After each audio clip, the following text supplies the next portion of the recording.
Ce jour est dédié pour la Refoua Shema, la guérison complète et rapide de Marie-Claire Bat-Louisa Bezrat Hashem. Notre paracha, Parashat Yitro, 5e paracha du livre de Shemot. Donc, après que le peuple d'Israël sort d'Égypte, ouverture de la mer Rouge, les Égyptiens y sont engloutis. Le peuple d'Israël continue dans le désert. Il y a l'épisode de la manne qu'on a étudié dans la dernière paracha. Et là, Yitro, le beau-père de Moshe, vient le rencontrer. Moshe, quand il est parti en Égypte, il a amené avec lui sa femme et ses 2 enfants. Sur la route, il rencontre Aaron qui lui dit, ça va, on a déjà des problèmes avec tous les juifs qui sont là-bas, tu en amènes encore, qu'elle rentre chez elle. Et il a divorcé. Et il lui a donné un acte de divorce, rentre chez ton père. C'est un divorce non permanent, il comptait bien la revoir après. Et là, le beau-père revient, il trouve avec sa fille, Tzipora, donc l'ex-femme de Moshe, les 2 enfants, et il le rencontre. C'est le sujet de notre paracha. Et Moshe lui raconte un peu tout ce qui s'est passé. La paracha, comme elle commence, Vaishma, Yitro, Kohen, Midian, Choten, Moshe. Et il a entendu, et Yitro, le prêtre de Midian, qui était le beau-père de Moshe, a entendu tout ce que Dieu a fait pour Moshe et Israël, et il vient. Rachi sur place, nous dit les paroles des sages d'Israël. Qu'est-ce qu'il a entendu? Il a entendu l'ouverture de la mer Rouge avec l'engloutissement des Égyptiens et la guerre de Amalek. Après cela, vient un peuple, Khatsouf, insolent, qui vient attaquer le peuple d'Israël, Amalek. Il a entendu ça, il est venu voir Moshe. Et Moshe le rencontre, il fait beaucoup d'honneur, et Moshe lui raconte tout ce qui s'est passé, la stratégie, etc. Et Yitro dit, moi qui ai connu tous les dieux, il était prêtre de Midian. Il a fait, les sages d'Israël ont dit qu'il a pratiqué toutes les avodazara, toutes les idolâtres, tous les cultes idolâtres qui existent dans le monde. Et il a dit, je vois maintenant que Dieu est le plus grand de tous les dieux. La vérité, c'était un processus qui a déjà commencé environ 60 ans auparavant. Lorsque Moshe Rabbeinu sort d'Égypte, il a 80 ans. Mais lorsqu'il avait environ 20 ans, il y a eu l'épisode avec Dathan et Aviram. Il a tué un Égyptien qui maltraitait un Juif en tant que fils adoptif de Pharaon. Ça c'est su. Pharaon l'a jugé et il s'est enfui. Il s'est enfui, il est allé à Midian. Et il arrive, Midian c'était le pays de Yitro. Il arrive là-bas et Yitro n'avait pas de garçons, il avait que des filles, 7 filles. Et ce sont 7 filles qui faisaient paître les troupeaux de Yitro. Puis elles sont arrivées à l'endroit où il y avait l'eau pour faire boire leurs troupeaux. Et les Midianites du coin, c'est marqué, les a empêchés de donner à boire à leurs troupeaux. Mais les sages d'Israël ont dit, c'est pire, ils ont voulu les noyer dans l'eau. D'accord, pourquoi? Parce que leur père avait quitté tous les cultes idolâtres. Il ne s'est pas encore converti, il n'a pas encore prononcé le nom du Dieu d'Israël, mais il a compris que c'était tout des mensonges.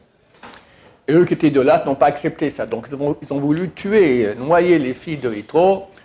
Et Moshe Rabbeinu, il a crié « Oh, oh, oh !» et hop, il a sauté et il les a sauvés des mains des Midianites. Et elles sont rentrées plutôt à la maison. Qu'est-ce qui s'est passé? Ben voilà, un Égyptien est venu parce qu'il était habillé en tant qu'Égyptien, il les a sauvés.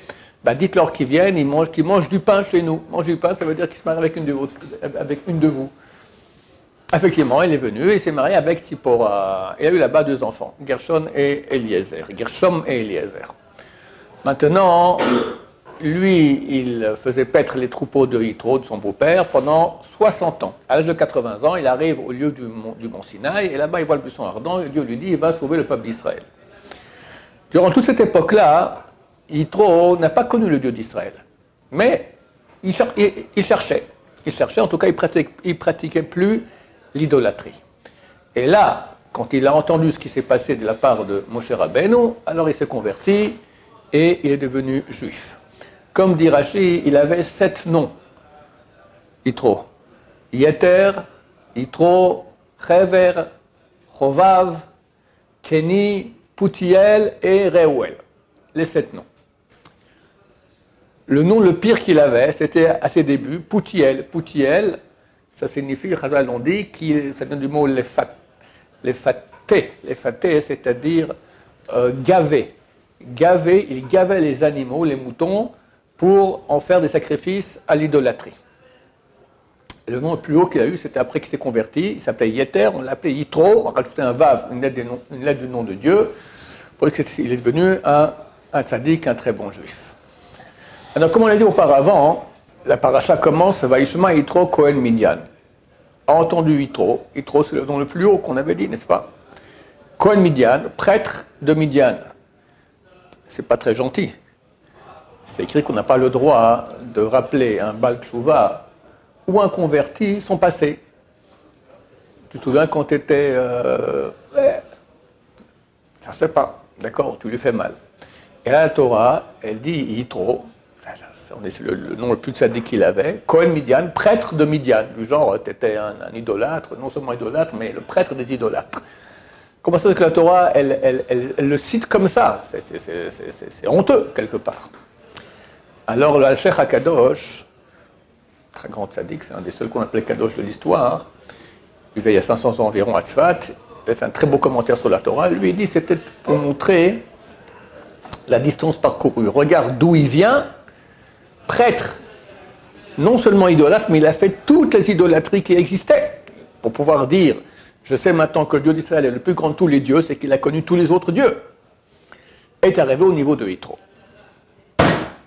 Donc c'est un grand, grand compliment d'un homme qui a fait un chemin extraordinaire par amour de Dieu.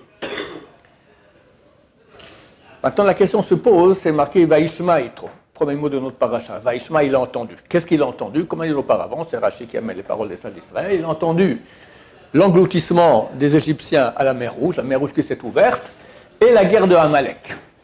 Demandent les commentateurs, le Al-Sheikh HaKadosh demande, j'entends qu'il est venu parce qu'il a entendu que la mer s'est ouverte pour le peuple d'Israël, une mer qui s'ouvre comme ça, 2 murailles, même 12, il y a eu 12 passages, d'accord, etc. Les ennemis qui sont engloutis, c'est extraordinaire. Ça vaut la peine que j'aille voir maintenant qu'est-ce qui s'est passé. Je reviens voir Moshe pour écouter les détails de l'affaire. Mais la guerre de Amalek, on est venu, il a entendu 2 choses. L'engloutissement, la mer Rouge qui s'est ouverte, l'engloutissement des Égyptiens, puis la guerre de Amalek. Qu'est-ce qu'elle c'est extraordinaire? Les Israéliens sont partis en guerre. C'est encore une guerre où il n'y a eu aucun juif qui a été tué, mais c'est faux, il y en a eu. C'est marqué, parce que Dieu ordonnera de ne pas laisser, d'annuler complètement la descendance d'Amalek. C'est marqué, il coupait les Brit Mila de tous ceux qui étaient expulsés par les nuées, les tuait en coupant leur Mila. Donc ils ont tué beaucoup de juifs. Donc si au moins c'était une guerre où on a tout gagné et rien perdu, j'entends encore, mais c'était une guerre normale. Bon, on a gagné Baruch Hashem, mais pas tout. C'est marqué que Yoshua, il a coupé toutes les têtes et des grands, les petits les a laissés. C'est qui petit? Adolf Hitler, c'est Chmielnicki, d'accord, le Nasser, d'accord, les pires ennemis qu'on a connus de Amalek, c'était les petits. Alors pourquoi Yitro, il vient aussi à cause de la guerre de Amalek? Qu'est-ce qu'il y a de si extraordinaire à cela? Répond le Sheikh HaKadosh, il n'est pas venu à cause de la guerre de Amalek, il est venu à cause des 2. Et de la mer Rouge qui s'ouvre, et l'engloutissement des Égyptiens, et Amalek. Parce qu'il dit, c'est pas normal, il y a un truc qui cloche ici. C'est marqué que lorsque il y a la mer Rouge s'est ouverte, le monde entier l'a su. Le texte nous dit, Yoshua Plachet, les habitants de Plachet, c'est les Philistins, d'accord, et les Moab, les seigneurs de Moab, Aloufé Édom, les chefs de Édom, tout ce qui habitait Canaan, le monde entier était au courant de ça. Vient un peuple, Amalek, se battre contre eux. Tu ne comprends pas qu'ils sont dirigés par Dieu. Il y avait une colonne, on voit une colonne, le jour une colonne, une nuée qui va devant eux, la nuit une colonne de feu qui les guide. Des miracles pareils, tu viens te battre contre eux. Mais c'est aberrant, il n'a pas compris ça. Et tous les habitants que j'ai créés, que j'ai cités maintenant, Édom, Moab, Flachette, Canaan, c'est marqué qu'ils étaient terrorisés, ils ont fondu d'accord de peur. Mais allez-y, convertissez-vous, allez voir le peuple, et on a compris que vous avez le vrai Dieu, allez, on vient avec vous. Rien. Il a dit, comment je peux rester ami de ces peuples? Lui était midianite. Je vais être un peuple comme ces peuples-là, alors qu'il y a des miracles tellement extraordinaires et ces gens-là ne bougent pas. Intolérable. Je vais me convertir. Il vient là-bas, moi je lui raconte ce qui s'est passé, il dit c'est comme ça, il s'est converti, il est venu Yitro avec le Vav. C'est ça la grandeur de Yitro. Comment commence notre maracha? Vaishma, Yitro, il a entendu. Mais tout le monde a entendu. Le monde entier a entendu. Alors qu'est-ce qu'il y a de spécial? Il a entendu, mais entendu dans l'intérieur de lui-même. Tous les matins, on dit dans la prière, juste avant Kriyat Shema, dans la bracha qu'on fait juste avant Kriyat Shema, on dit Veten bilibenu vina lavin laskil velishmoa. Donne dans notre cœur bina de l'intelligence, lavin pour comprendre, laskil raisonner, velishmoa et entendre. Il y a un truc qui cloche ici. Tu mets entendre à la fin, d'abord on entend, après on réfléchit et on raisonne. Tu dis donne-nous de l'intelligence pour comprendre, raisonner et entendre. Ce n'est pas l'ordre normal. T'entends, après tu comprends et tu raisonnes. Mais de quelle entente on parle? C'est comme on dit en français, j'entends ce que tu dis. Quelqu'un m'explique quelque chose, il dit j'entends. Je lui dis, bien sûr que tu m'entends, je suis en train de te parler, pourquoi tu ne m'entendrais pas? On ne veut pas dire écouter, entendre, ça veut dire je comprends, j'absorbe, j'entends, ça me touche ce que tu dis. C'est ce qui se passe avec Yitro. Beaucoup de gens entendent des messages de vérité. Mais ça rentre là, ça sort là, et des fois ça rentre même pas. D'accord? Moi je me souviens, un temps on faisait des séminaires en France, dans le monde entier, chez les francophones, de 2 jours. C'était phénoménal. Rentrait entre 80 et 120 personnes non religieuses. Ça commençait le vendredi après-midi à l'entrée de Shabbat. Ça finissait le dimanche fin d'après-midi. Tout le monde savait que la Torah était d'origine divine. Et les gens pleuraient, ils faisaient tchouva. C'était phénoménal. Combien? Environ la moitié, 50% des gens qui ont entendu ce séminaire ont dit c'est bon, je fais tchouva. L'autre partie, tout le monde a reconnu, je reconnais que c'est vrai. C'est arrivé une fois sur 2000 que quelqu'un a dit non, c'est pas vrai. D'accord? Des gens malades. C'est pas non, c'est un rouleau compresseur de vérité. Bam, bam, bam. Une sainteté énorme. C'était phénoménal. Les gens pleuraient. Il y avait 50% qui disaient c'est vrai, j'ai compris, ça ne m'intéresse pas. Il y en a qui ont dit comme ça, peu. Il y en a qui n'ont pas dit, mais ils vivaient comme ça. Ils ont été choqués, c'était extraordinaire, ils ont beaucoup aimé. Ils rentrent à la maison, la vie continue. Non mais excuse-moi, t'es malade. Je t'ai prouvé par A plus B la véracité de la Torah. Tu fais partie d'un peuple qui a la vérité, le seul peuple au monde qui a la vérité, le sens de ta vie, la réussite, tout, Olamazé, le monde à venir, infini. Tu reprends ta vie normale. Comment on peut comprendre ça? C'est ce que Yitro n'a pas compris non plus. Comment vous restez comme ça? Mais ça ne va pas. Ça s'appelle l'amour de la vérité. C'est ça la clé de tout. Ça marque que la vérité, c'est la signature de Dieu. Ça veut dire que c'est le moyen d'accéder à Dieu dans ce monde. Il n'y en a pas d'autre. Quelqu'un qui n'est pas sensible à la vérité, entre parenthèses, c'est très souvent les vendeurs. Un vendeur, c'est un menteur. Ou beaucoup d'autres métiers où il faut beaucoup mentir, d'accord? Ils perdent leur sensibilité à la vérité. Pour tout, tout est vrai. Le mensonge est le vrai est le mensonge. Il n'y a pas de vérité. Ils ne sont pas sensibles à ça. Mais quelqu'un qui est améti, qui est authentique, qui veut la vérité, c'est un type droit, un type vrai. Il entend la vérité, mais il est émerveillé. Émerveillé. Enfin, le vrai but de ma vie, je pourrais me réaliser. Ça, c'était les bons juifs. Et tous, c'est des bons juifs. Mais il y en a qui sont, comme je dis, plus sensibles, moins sensibles. C'est ça, Yitro. Et c'est ça que nous devons travailler sur nous-mêmes. Alors, Baruch Hashem, ici, on est tous des gens pratiquants, on sait que la Torah, elle est vraie. Mais, t'entends des messages. Il ne faut pas parler à Shonara, il ne faut pas regarder les filles dans la rue, il faut que les femmes s'habillent avec sniout, il faut le mikvé, il faut le Shabbat, il faut être bon avec son prochain, il ne faut pas s'énerver, tout ça. Ce sont des messages de la vérité. À quel point t'entends ça? Très souvent, ça rentre là, ça sort là. Ou comme je dis, des fois, ça rentre même pas. Tu es en train de rêver, c'est encore un du boussard et terminé. Mais mon cher ami, tu es quelqu'un de vrai ou tu es un menteur? Comprenez que celui qui entend un message de vérité et ça ne le pénètre pas, quelque part il est menteur. Quelque part il est menteur. Alors on est tous des menteurs, mais ça dépend quoi. Tu as des gros menteurs, des moyens, des tout petits et des tout fins, d'accord? On ne doit pas être un menteur. Menteur, ça veut dire ne pas accepter la vérité et accepter le mensonge. Le mensonge, c'est quoi? C'est dire un message, voilà, je vous dis, ce papier-là, c'est une poule. Mais c'est idiot. Oui, ben c'est ça le mensonge.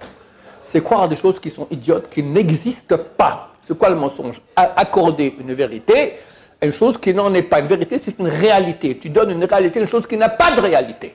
Est-ce qu'il y a quelque chose de plus crétin que ça sur Terre? C'est pas rater sa vie. Tu vas investir dans des choses qui n'ont pas de réalité. Et quand on parle de la vraie réalité de toi, pouvoir te brancher avec ce qui est. Le nom de Dieu, on ne sait pas qui c'est Dieu, mais comment il s'est dévoilé? Yudke Vavke, c'est une contraction de Haya, Hove, Veye, celui qui était, est, sera, être. Tu peux être. Être, c'est vrai. Mensonge, c'est ne pas être. C'est reconnaître un être à une chose qui n'a pas d'être. Quelqu'un, il va acheter une maison, lui dit combien ça coûte 3 millions d'euros. Ici, 3 millions d'euros, il n'y a pas de maison. Il n'y a rien. Voilà, c'est ça le mensonge. D'accord? Tout est fait avoir. Oh, combien de mensonges il y a dans le monde. C'est l'arme numéro 1 du mal. Le serpent originel, c'est marqué que les forces du mal sont rentrées, sont incarnées dans le serpent original. Il va voir Ève. Et il lui dit, alors Hachem vous a dit de pas manger de l'arbre de la connaissance du bien et du mal. Il est jaloux. Mensonge. Elle répond pas mieux. Non. Non seulement on ne peut pas manger, on ne peut même pas toucher. Mensonge. Toi, commence avec ça. Les forces du mal, leur argument numéro 1, c'est le mensonge. Regardez ce qui se passe dans le monde aujourd'hui. Comme un peuple d'Israël est haï, il est condamné de cruauté, alors que c'est exactement le contraire. Il n'y a pas d'armée qui fait plus attention à l'ennemi que l'armée d'Israël. Ma femme m'a dit encore hier, c'est un scandale. Regardez comment sortent les otages de Gaza, on dirait qu'ils sortent de Auschwitz. Et pendant ce temps, le même jour, on leur envoie 600 camions de nourriture. Non, mais ça ne va pas. Mais bloque-les, qui crèvent de faim. Ils vont dire, ok, c'est bon, on rend tous les otages, gavés, en bon état. On ne veut pas qu'ils crèvent, mais ce n'est pas normal qu'on nous fasse tellement de mal et que nous, on est tellement bons avec eux.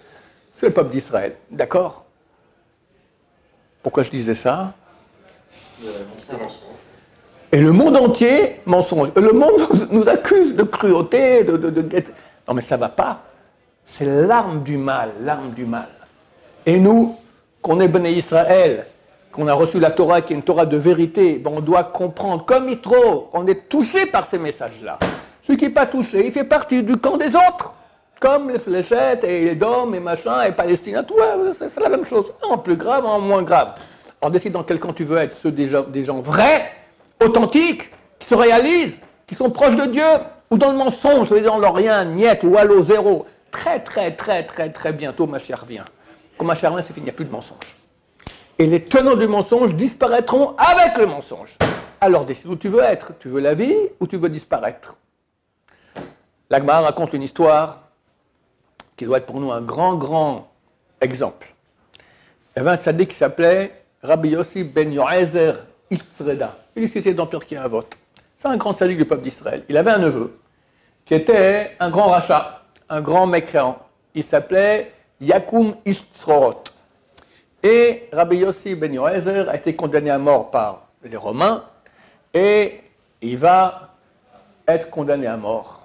Il va sur un cheval, on le prend comme ça, tout misken, pauvre, d'accord, pour se faire exécuter par les Romains. Sur la route, vient sur un cheval son neveu, Yakum Isrorot, ce grand mécréant, qui lui dit, eh ben dis donc, tu vois, toi tu es un serviteur de Dieu, ça t'a servi à rien. Moi, je ne suis pas un serviteur de Dieu. Regarde, je suis bien sur mon cheval, j'ai le monde, tout va très bien pour moi. Alors, Rabbi Yossé lui a répondu, si pour ceux qui vont contre Dieu, fâchent Dieu, ils ont tellement de bonheur, à plus forte raison, ceux qui servent Dieu. Ah, tu crois que moi, maintenant, je vais rester comme ça? Je vais au paradis tout droit. Il n'a pas entendu ça, le rachat, Yakum Isrorot. Il a dit, je ne comprends pas, est-ce qu'il n'y a pas quelqu'un d'aussi grand que toi?